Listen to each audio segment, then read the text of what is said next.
Почитувани медиуми, добар ден на уште една редовна пресконференција во Стопанската комора на Македонија. Темата на денешната пресконференција е правилник за барањата во однос на квалитетот на меленото месо, подготовки од месо и производи од месо. За таа цел на почеток на пресконференцијата ќе му дадеме збор на директорот на Агенцијата за храна и ветеринарство, господин Зоран Атанасов. Повелете. Благодарам. Почитувани, Агенцијата за храна и ветеринарство им излезе пресред на операторите и на храна, преработувачи со месо и донесе нов подзаконски акт. Веќе најавен правилник за барањата во однос на квалитетот на меленото месо, подготовки од месо и производите од месо.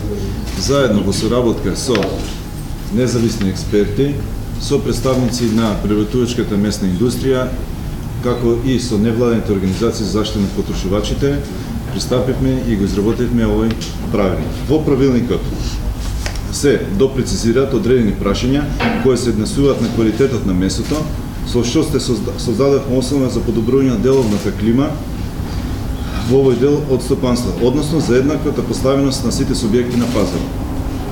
Новите одредби се во насока на определување на правата на заштита на потрошувачите, поточно нивното право да бидат навремено, соодветно и детелно информирани за тоа каква храна купуваат и конзумираат. Од аспект на подобрување на деловната клима во правилникот, направени се измени кои се однесуваат на детелно уредување на тоа кои категории месо може да се користат во производството на одредени производи. Унапредената заштита на потрошувачките права е во насока на обезбедување на нивна подобра информираност и тоа што купуваат, и тоа со воведување на задолжително декларирање на потеклото на месото, давање на информации во декларацијата дали производ е добен од свежо или од замрзнато месо, дефинирање на содржината на вкупни протеини и содржина на вода во производите. Ваквите новини се основа за гарантирање не само на подобра информираност на потрошувачот, туку представуваат и основа за спречување на евентуална можна измама на потрошувачите. Јас имам толку и благодарам на вниманието. Ви благодарам. Сега даваме збор на госпожа Маријана Лончар-Велкова, председател на Организацијата на потрошувачите на Македонија. Благодарам многу. Значи би сакала да се заблагодарам на поканата да информираме пошироко јавноста со тоа дека и наш представник учествуваше во изготвување на овој правилник за месо, производи, преработки од месо и во рамките на работењето на правилникот беа одржани повеќе состаноци, повеќе работни групи, така со цел да се слушнат сите заинтересирани страни, а тоа се операторите, тоа се производителите, како и потрошувачите, нели? За да на крај се дојде до еден текст на правилник кој што сепак представува еден напредок, нели, во поглед на информирањето на потрошувачите, како што истакна веќе директорот на Агенцијата за храна и ветеринарство. Особено е важно за потрошувачите да имаат увид во на некој начин критериуми на означувањето на месото и преработките од месо кои што им даваат на нив повеќе информации. И особено во тој домен би истакнала дека е многу важно што фактички ќе биде промените се тука декларирањето на содржината на вода, содржината на вкупни протеини и протеините во месото, што е битно дека ќе бидат издвоени, нели? Содржината на колаген во протеините од месото и исто така дека е битно да потрошувачите имаат увид кога се декларира месото дека е од потеклото на месото, што и досега беше така направено. Меѓутоа сега исто така кога се декларира ако е замрзнато месо, да се знае денот кога е замрзнато месото. Сега пак останува изборот на потрошувачот, нели? Тој сам ќе одбере дали ќе купи какво месо ќе купи. Меѓутоа сепак еве унапредување има и веројатно нема тука да застанеме, ние понапред одиме од Европската унија во некои декларации.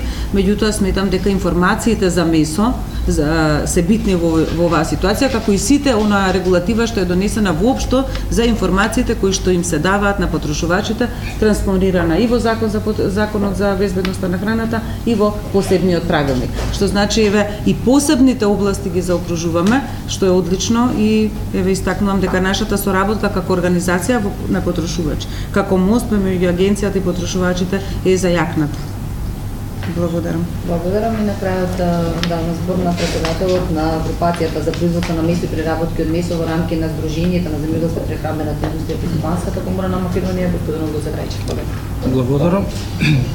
Значи, како што напомена и господјата Лончар, ова е континуирано подобрување и унапредување на регулирањето на оваа дејност во државата. Овој правилник е едно ново допрецизирање и појаснување на категориите од месо, на означувањето на месо и сите останати работи. Значи, групацијата заедно со сите оператори со храна, членки на комората, веќе одржавме неколку состаноци по основ на овој правилник и агенцијата останува и понатаму отворена преку службите на комората, на Стопанската комора, сите нејасноти и позиции за унепредување, писмено да им одговори на операторите, за да можат сите еднакво да бидат ускладени во согласно со насоките и начелата на новиот правилник. Толку јас би имал, немаме ништо во овој дел, единствено што се надеваме дека до 1 мај кога почнува и до кога е даден членот 4 за кој ќе стапи на сила во врска со означувањето и декларирањето, до тогаш дека сите, вклучувајќи ги и надворешните, односно увозниците, ќе успеат да се усогласат со новите етикети и новите правилници.